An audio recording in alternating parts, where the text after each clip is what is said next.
Hi, guys. Hello, hello, hello. Welcome to Speak Life Ministry by Micah, and we are going over the book of Proverbs. Today, we're on chapter 17, and we will dive deep into the Word of God by learning about wisdom so that we can gain the wisdom that we need to succeed in life. So, that is our purpose, that is our goal, because wisdom is our wealth.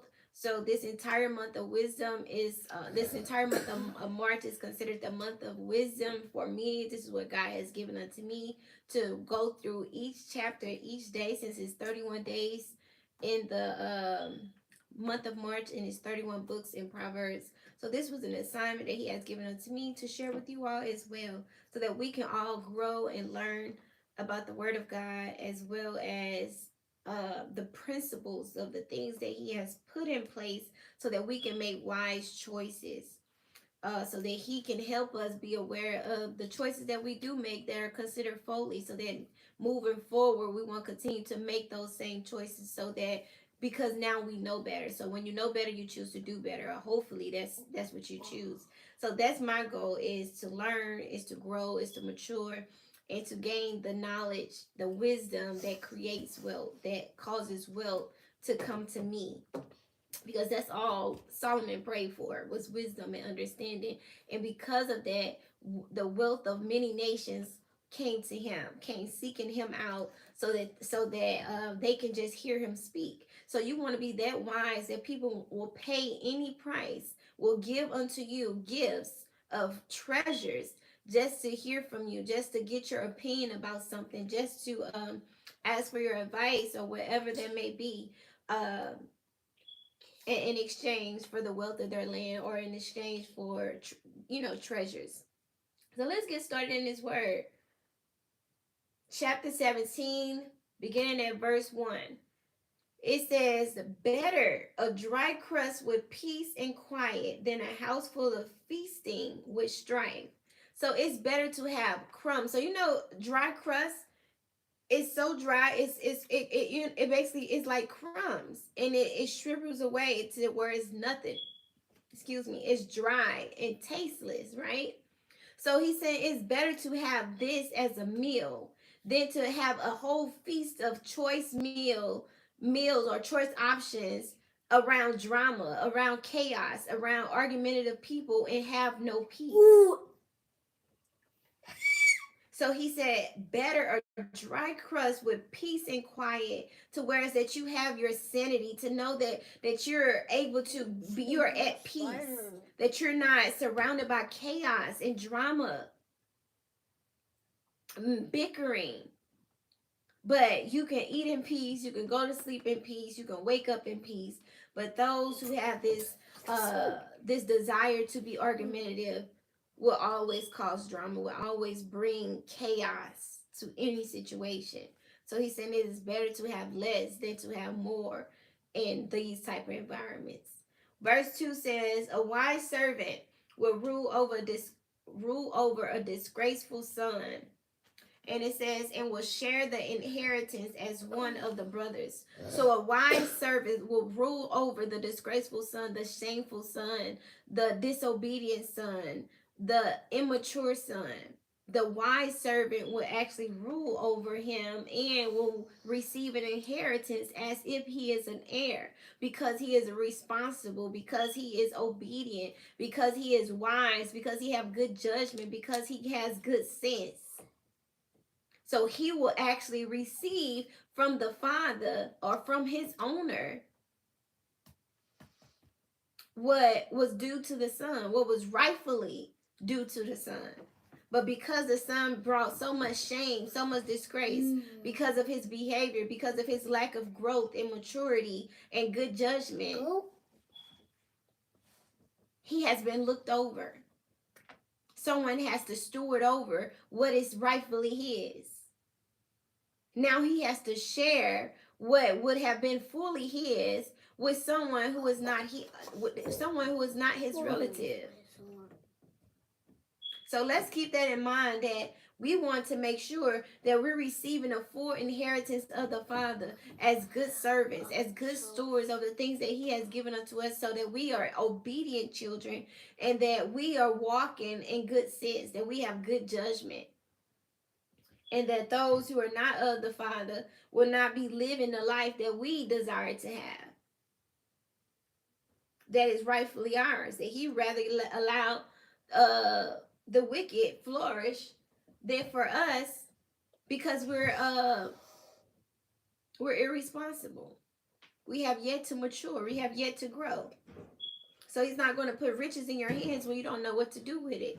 And those who are not of Him just so happen to do.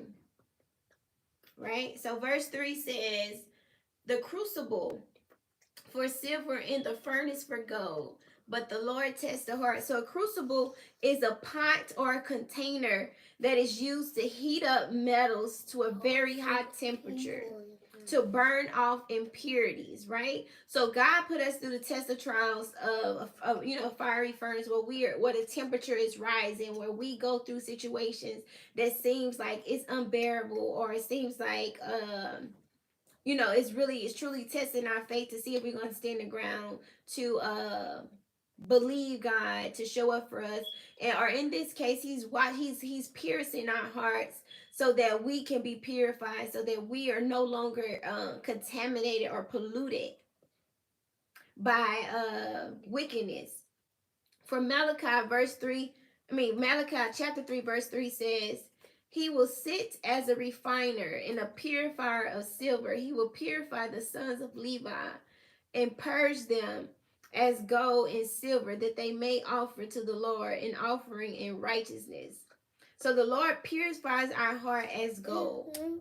So He starts with our heart. He cleanses us. He purifies us, because whatever is in your heart is what is going to come out of you. So that is why He has to purify us, refine us, to remove the impurities, to remove the contamination, to remove the pollution that has defiled us, that has plagued our hearts. So He has to uproot that wickedness, that bitterness, that darkness that has plagued us. So when He put us through the fiery furnace, when He put us through fire or trials that test our heart, He was removing the impurities that's inside of us. Verse 4 says, a wicked man listens to evil lips. Let me bring the book over some. It says, a wicked man listens to evil lips. A liar pays attention to a malicious tongue. So these people who they listen, they take it in and they run with it. They just love negativity. So these people are going to receive negativity with open arms. They have ears that will continuously hear what you have to say, as long as it's speaking against someone negatively. They are intrigued by it. They're enticed by it. And then it goes on and says, a liar pays attention to a malicious tongue. So they don't care if it's true or not. They don't care. A liar tells lies, right? So if someone else is speaking maliciously, if someone else is speaking foul against someone else, that grasps their attention and they want to hear, and they want to run with those lies, that deceit, that deception, to continue to spread rumors, to continue to do evil with their mouth, right? So verse 5 says, he who mocks the poor shows contempt for their maker. Whoever gloats over disaster will not go unpunished. So he says these people take no consideration of who God is, to know not to mock God's people, or to mock or shame His creation, no matter if they're wealthy or not, or in this case poor. If you're mocking them, if you're shaming them because of their situation, He says that you hold God in contempt, that you don't even recognize who He is, that you're not even aware of His power, to know not to do such a thing, to not mock His creation, to not mock His people.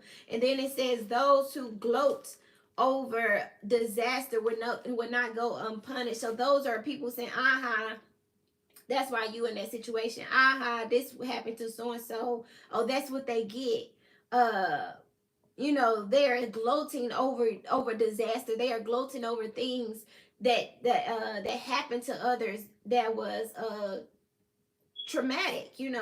Instead of showing humility or showing some type of mercy or compassion, they are rejoicing. They're rejoicing over disaster, and God said they will not go unpunished. So don't do that. That is not a good look. Verse 6 says, children's children are a crown to the age, and parents are the pride of their children. So my grandchildren will be my crown of glory. They will be the crown of glory that I'll be able to put on my head, to be joyous about, to say, hey, I did that. Look at my grandbabies. They're flourishing, they're thriving, they are a success, right? So they will be a crown of glory unto me. And then it says, and parents are the pride of their children. So my success, the way that I live my life, is going to be a reflection on my children, and they are going to either value me or adore me or even praise me. Like he said, like he said in the word, he said the children will call you blessed. Your children will call you blessed, and your husband will praise you. So I want to get to the point where my children, or hopefully I'm already at that point, where they see me as blessed, where they praise me and they honor me, and that they are proud to call me mom. Because a lot of times we have people who are embarrassed of their parents, or embarrassed of the parents who raised them, instead of them being their pride and joy. They feel shameful. So that's why he says children's children is the crown of glory of their grandparents, of those who are aged, and the parents are the pride of their children. So what we do is reflecting of our children, and what we choose to do with our lives, our children are looking at us to model to them the standard, to model to them what is valuable, or what they should look up to, for them to be proud of. Verse 7 says, arrogant lips are unsuited to a fool. How much worse lying lips to a ruler. So the word unsuited has two meanings in one. So it says it means not right. So it can say that is not right, or it can say it is appropriate. So in this case, it is saying arrogant lips are appropriate for a fool. Or it can say that the wise it is not right for the wise to speak arrogantly. So you can flip it either way. And then it goes on and says, how much worse lying lips to a ruler. So he's saying that for a ruler to boast is foolery, because they must, or not for a ruler to lie is foolery, because it is not right for a ruler to speak lies. For a ruler must display honesty and justice. So if you have a ruler that is a liar, he will bring himself to ruin, and not only that, he will bring ruin to the nation. Right? He would destroy the nation, because it would be built on a faulty foundation, and we all know faulty foundations will surely fall. So if we have a faulty foundation as a nation, as a ruler, who's ruling over our nation, then our foundation, or our nation will fall, because of the deceit, because of the ruler that rules over us, who is full of lies, right? So those they either have to be removed, or they will cause a great fall for the nation. Verse 8 says, a bribe is a charm to the one who gives it. Wherever he turns, he succeeds.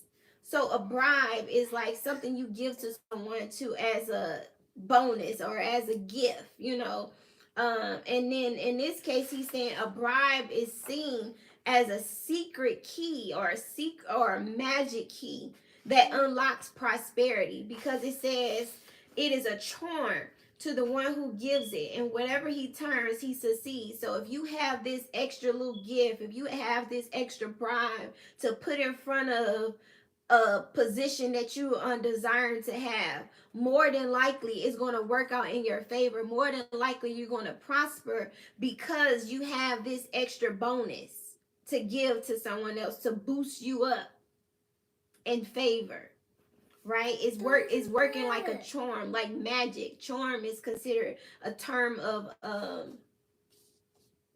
enchantment. So it's like magic. It works like magic to where you will succeed in everything that you do. And then verse 9 says, he who covers over an offense promotes love, but whoever repeats the matter separates close friends.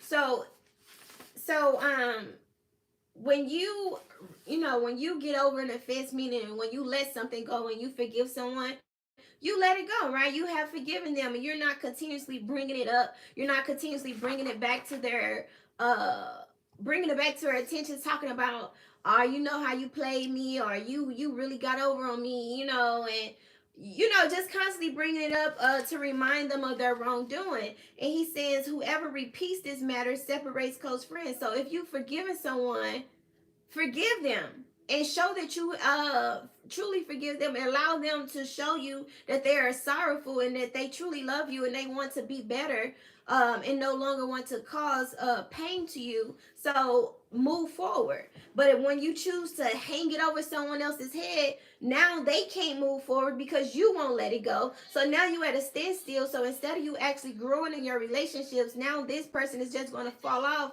or choose to go a different path because you won't let it go. So instead of us harboring over the things that people have done to us, if we say that we have forgiven them, we need to truly mean it and let it go.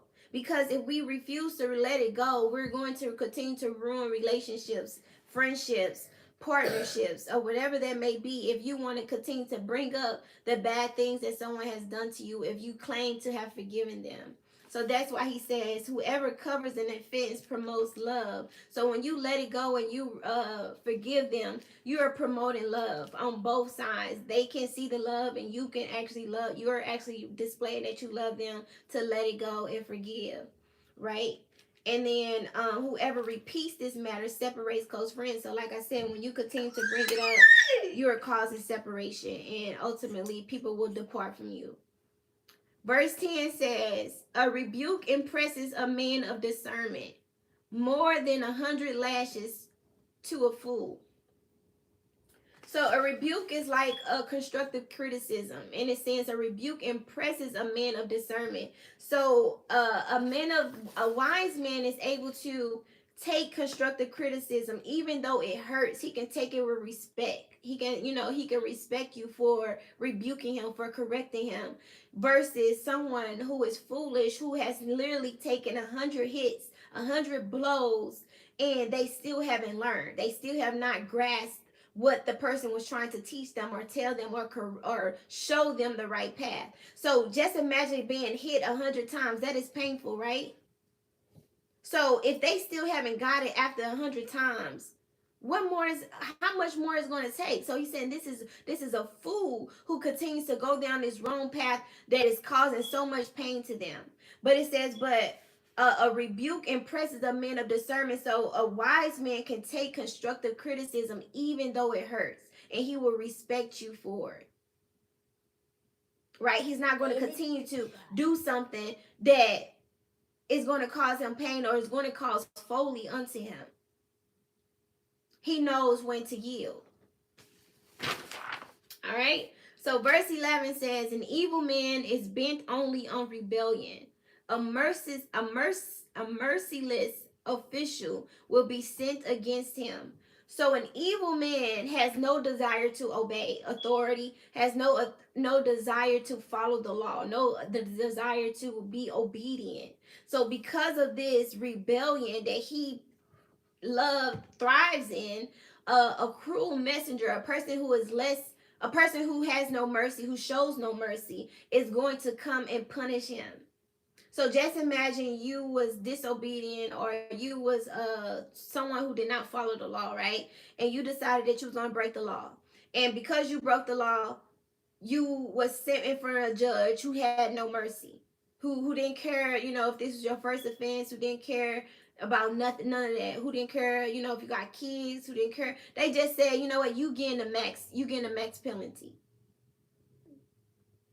So that's what he mean by that, that an evil man is bent only on rebellion to the point that they don't seek to be obedient. They don't seek to obey authority. They don't seek to listen to anyone's authority. And it says, because of this, a merciless official will be sent against them. So a man of position, a man of the law will be sent to punish them. Right? Verse 12 says, better to meet a bear robbed of her cubs than a fool in his folly. So he's saying it is better for you to avoid fools because they are more dangerous than a wild bear or a mother bear who has been robbed of her cubs. Now just imagine a mother bear being so ferocious, so angry, so ready to destroy the people who have robbed her of her cubs. And he's saying it is better to meet this bear, this particular mother bear, who is angry, who is bitter, who is ready to rip apart every human that she sees that's stolen her cubs, than to be around fools. So just think about that he wants us to avoid them because they are dangerous, because they are wilder than the beast. They are wilder than the beast. Wow. Verse 13 says, a man pays back evil. If a man pays back evil for good, evil will never leave his house. So if you're evil or mean to people who are kind to you, who have been good to you,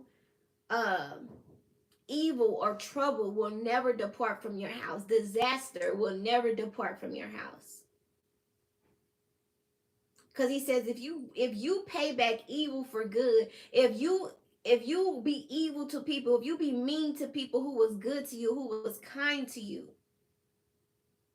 just think about that. People who have been good to you, people who have been kind to you, and you repay them back with evil. You repay them back with deceit. You repay them back with malicious behavior.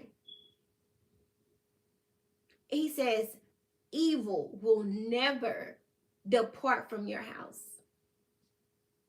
So you won't even know what's causing you to stumble. You won't even know what's continuously causing you to have this dark cloud over your house. It's because of the fact that you have repaid evil for good. People have been good to you, and instead of you being good back to them, you have been wicked towards them. And God has saw, and because God knows all and sees all, he's punishing you. Just because they wasn't able to punish you for the wicked that you have done to them when they've been good to you. So ladies and gentlemen, whoever, if you feel like you have been good to people and in return they have given you bull crap, you like, I just been a good woman, I have been a good man, and in return they gave me crap. God sees it. God knows it. And they in return will receive trouble. They in return will receive disaster for the good, for the evil that they have repaid for your good. Okay? Verse 14 says, starting a quarrel is like breaching a dam. So drop the matter before disputes break out. So he's saying starting an argument is like putting a crack in a dam. Minute you put that crack in that dam, that water is going to hit that wall so hard that it's going to continue to push through and cause a bigger hole that is going to burst open. That is going to be hard to patch up, because when minute one crack enter a dam, next thing you know, you got a whole lot of other small little cracks. So you trying to patch up this, and then there go another hole coming through, and you try to patch up that one, and here come another hole. So he said it is better for you to drop the matter before it even begins, before it even start. Don't even entertain people who love to argue, who love drama, who are argumentative people, who just love chaos.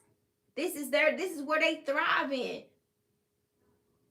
He said, don't even start, because it's going to get out of control. You won't be able to patch it. You won't even be able to end it, because they're going to continue to seek ways to make themselves right. They're going to continue to seek ways to be argumentative. They're not seeking ways to find a solution. They're seeking ways to continue to dispute. They're seeking ways to continue to be to cause strife and disagreements.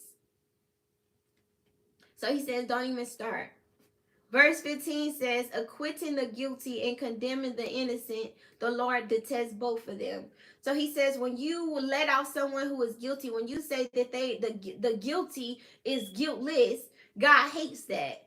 And he says, and when you condemn or when you charge someone who is innocent, God hates that as well. So he considered this an abomination. He hates it when we do the wrong thing, when we let someone else, when we basically do injustice, when those who need to be punished should have been punished, but instead they have been let off free, and when we have punished the innocent for something they did not do. So let's be mindful and let's not do that. 16 says, of what use is money in the hand of a fool, since he has no desire to get wisdom? So money is an excellent tool. Money is where are we at? Where did I wrote it down now? We on 16. Okay, so money is a great tool. Money is a great treasure to have, especially if you have the knowledge of what you ought to do with it. So this is what he's saying. What use is money in the hand of a fool? So, someone who don't know what to do with money, people who win the lottery and stuff, and they don't know what to do with the money, just for example, because people who don't win the lottery still mess up their money uh, all the time. But just to use that as an example of a lump sum of money, a huge lump sum of money, and you don't know what to do with it. He's saying it is foolery. Why put money in the hands of a fool? Why put money in the hands of an infant, right? Who don't have the knowledge to know what they ought to do with it, to make it grow for them, to make it work for them. Instead, it just dwindles away. Instead, it's just out with the wind. He says because they don't seek wisdom. They don't desire wisdom. They don't desire to grow. They don't desire to learn. They don't seek ways of how they can gain wisdom of knowing what to do with it. They don't go out and say, let me try to find an investor. Let me try to find an accountant or someone who can help me manage this money that I just came across, and so that I can make it work for me, so it can multiply, and so that I can have it for a longer time, versus me just splurging it on materialistic things and trips and just giving it out away freely. He said that is foolish, right? So we need to have discernment. We need to have wisdom and understanding when we come across a great lump sum of wealth, because otherwise we're just fools and just have money. As we can see, a lot of celebrities and a lot of people with money are just fools, and they just happen to have wealth and they just throw it all away because they don't know what they should do with it. Verse 17 says, a friend loves at all times, but a brother is born for adversity. So a friend is always able to show you that they love you. They're always able to display their love. But a brother is born for a time of adversity, when you're in trouble, when trouble arises, when there is a battle, where there is a fight for your life. A brother is born for those times, to save you, to help you in those times that surpasses friendship, that surpasses love. When things is difficult, when things is ugly, when things are nasty, your family, your loved ones, your brother is going to stick by you, is going to still be with you and for you. Friends will say, they went too far now, they did too much. I love them, but not to give my life for them. But your brother or your sister is willing to give their life for you. They love you that much, through thick and thin. It's over the top. It's an unconditional love that you have with siblings, and I'm grateful to have that for myself, and to share that with my siblings, to love them on such a whole nother level. Verse 18 says, a man lacking in judgment strikes hands in pledge and puts up security for his neighbor. So once again, he says a man lacking in judgment, a man lacking in good sense, a man who has no sense, who is a fool, who is stupid. Another translation says who is stupid, who is dumb. Uh, they strike hands, meaning you shake hands, you pledge, you agree to take on someone else's debt.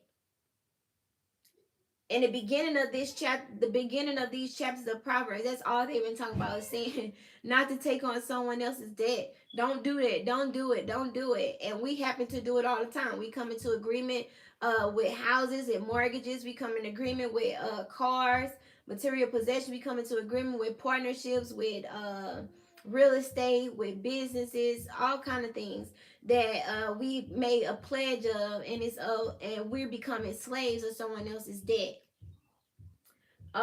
And we're not married to them, or we didn't have no good sense when we signed up for it. So therefore now we're struggling, now we're slaves, and we lacked good judgment, we lacked a good sense when we decided to pledge, when we decided to come into agreement with household bills, putting things in our names, credit cards, devices, phone bills, all kind of things that we sign ourselves up off of love and friendship and relationships, and saying, oh, I'm gonna help them out. I just want to help them out. I see they need help.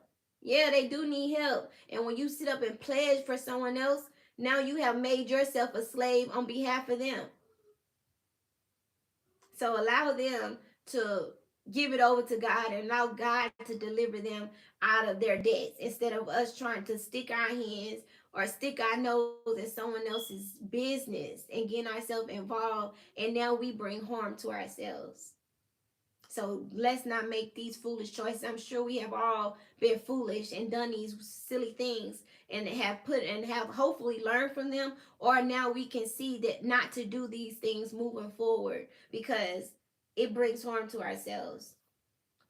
Verse 19 says, he who loves a quarrel loves sin. He who builds a high gate invites destruction. So those who love arguing love sin. Those who love drama love sin. Those who love chaos love sin. Those who love to fight and bicker, they love sin. They invite sin. That's what they do. And then the next part of it says, those who build a high gate invites destruction. So those who think of themselves highly, who boast, who is arrogant, who tries to exalt themselves above others, will invite destruction, will bring upon destruction upon themselves. So let's not boast, let's not exalt ourselves over others and think that we're superior. We're trying to build a high gate above everyone else, and all of a sudden now we're getting attacked. And so that's what it said. We bring we invite destruction. So we bring drama to ourselves. We invite jealousy and envy to be knocking at our door, to where people want to destroy you. Verse 20 says, a perverse heart does not prosper. He whose tongue is deceitful falls into trouble. So a man who only think negative, who is only a negative Nancy, and when I say man, it's mankind. This is men and women who are negative Nancy's, and who are argumentative, who only think of just bad things. They have nothing good to say. They always speak in negative. They always speak in deceitful thoughts. It says they fall into trouble and they will not prosper. So evil people and negative thoughts will equal to no success. These people will not succeed in life, because all they think of things that is negative. They always find in the negative versus the good. They're far from optimistic. They're far from that. They always being a Debbie Downer, speaking of the negative. Verse 21 says, to have a fool for a son brings grief. There is no joy for the father of a fool. So having a son who brings disgrace is living in sadness, who lives in anger and disappointment and shame. So this brings grief to the father. This brings grief to the mother. It says there is no joy, and there is no joy. There is no peace, because it's always something. You're always getting yourself in trouble. You're always involved in something. They always have to bail you out. You continue to grieve them. You continue to bring pain and sorrow upon them. You continue to bring trouble to their home, because of your actions, because of your foolery. So you will continue to shame your father and grieve him. Verse 22 says, a cheerful heart is good medicine. but a crushed spirit dries up the bones. So a cheerful heart, a heart that is joyful, a heart that loves, a heart that is at peace, a heart that speaks life is medicine to the body, right? And then it says it's medicine to the body. So sadness and sorrow and anxiety will destroy your bones. It will actually eat at you. It will actually destroy you. It will actually make you sick. It will age you. It will make you feel weak when you're depressed, when you're sad, when you're dealing with deep sorrow. Verse 23 says, a wicked man accepts a bribe in secret to pervert the course of justice.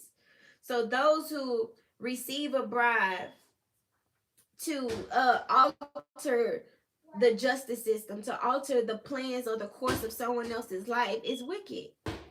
You knew that they were innocent, or you knew that it was going to turn in the favor of someone else, and then you received this gift, and all of a sudden you didn't change the plans, you didn't change the justice that should have been due to this particular person. So now either they can be punished, or someone is missing out on the opportunity, or whatever case it may be. But because of this bribe, it has now altered the plans or the course of someone else's life. And that person was wicked to receive it and to do that to an individual. Verse 24 says, a discerning man keeps wisdom in view, but a fool's eyes wander to the ends of the earth. So a wise man, a person of good judgment, a person of good sense is focused. They keep their eyes on things that is valuable. They keep their eyes on things that is going to add value to them. They are looking forward. But it says, but a fool's eyes wander to the ends of the earth. They just always just looking. They just lost. They just wandering about. They're not focused. They're not able to concentrate. They're not able to stick to one thing. Or commit to one person because they have wandering eyes. They're never able to settle. They're looking back. They looking to the side, the left, the right. They looking behind them. They looking in the front of them. They're just all over. They like a freaking bobblehead, right? But the wise is able to have focus. Is able to look ahead and able to look at who's in front of them and focus and commit to who's for them. But the fool eyes are just wandering around like a bobblehead. Turn it down. Verse 25 says, a foolish son brings grief to his father and bitterness to the one who bore him. Once again, a foolish son brings grief to his mother and his father. And it says it brings bitterness to the one who bore him. So now the woman become bitter. She's grieved that she even had you. She's grieved at the fact that that you done brought her this much pain that she would rather not had you at this point, because you done just made her so bitter, so sorrowful, so shame. She's embarrassed. She's heartbroken. You have grieved your father, and now you have made your mother bitter for being foolish. Verse 26 says, it is not good to punish an innocent man or to flog officials for their integrity. So it's not good to cause harm to innocent people. People who are good, people who are doing the right thing. It is not good for you to try to make their good seem evil. It is not good for you to try to punish them for the good that they're done, or speak or slander them for the good deeds that they do. Verse 27 says, a man of knowledge uses words with restraint, and a man of understanding is even tempered. So a man of knowledge, a wise man, uses his words with restraint. He knows when to yield. He's not always running his mouth. He's not always talking so much, right? He knows when to be quiet. He knows when to listen. And then it says, and a man of understanding is even tempered. So he is a calm man. He is a man of self-control.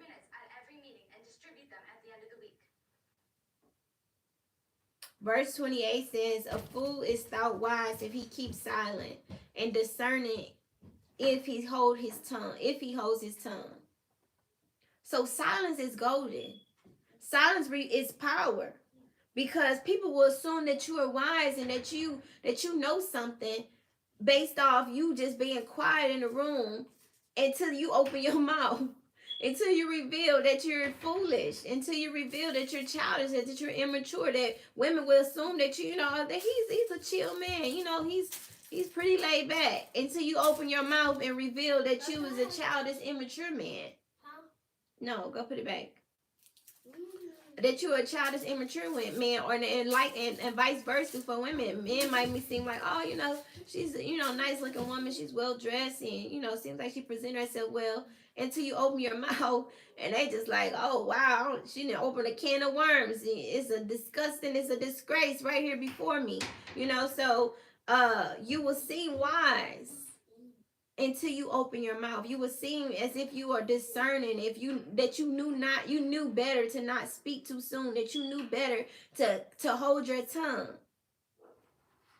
in certain rooms or certain situations, until you happen to open it at the wrong time, until you actually speaking at the wrong time, or speaking one not spoken to, and then you reveal your folly.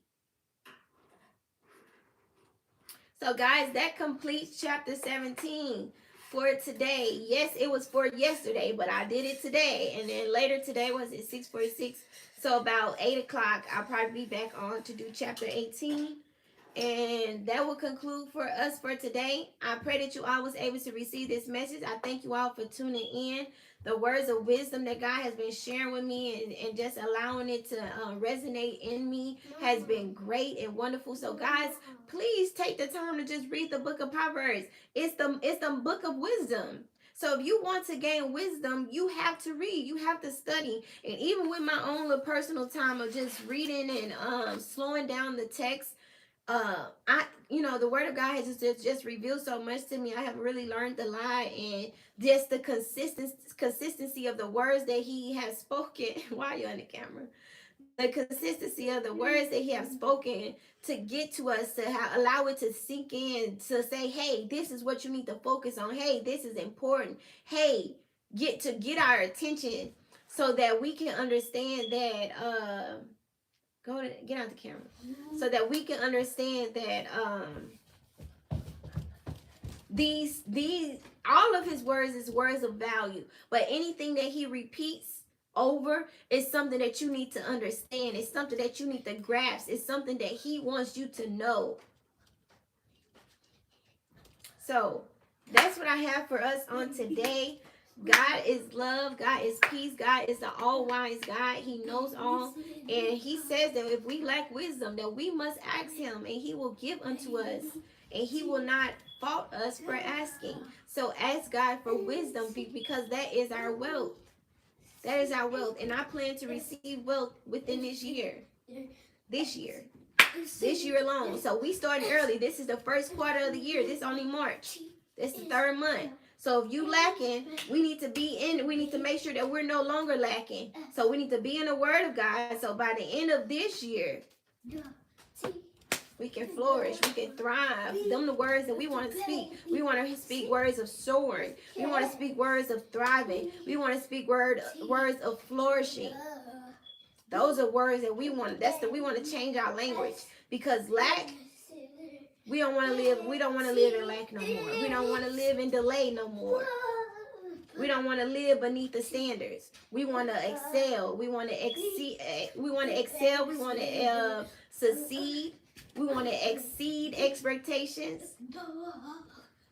We want to do excellent work. So that's what I have for you all today. And like I said, I'll be back on a little later, in a couple of hours or so. So I'll talk to you guys later to do chapter 18. Peace out. God is love. Bye.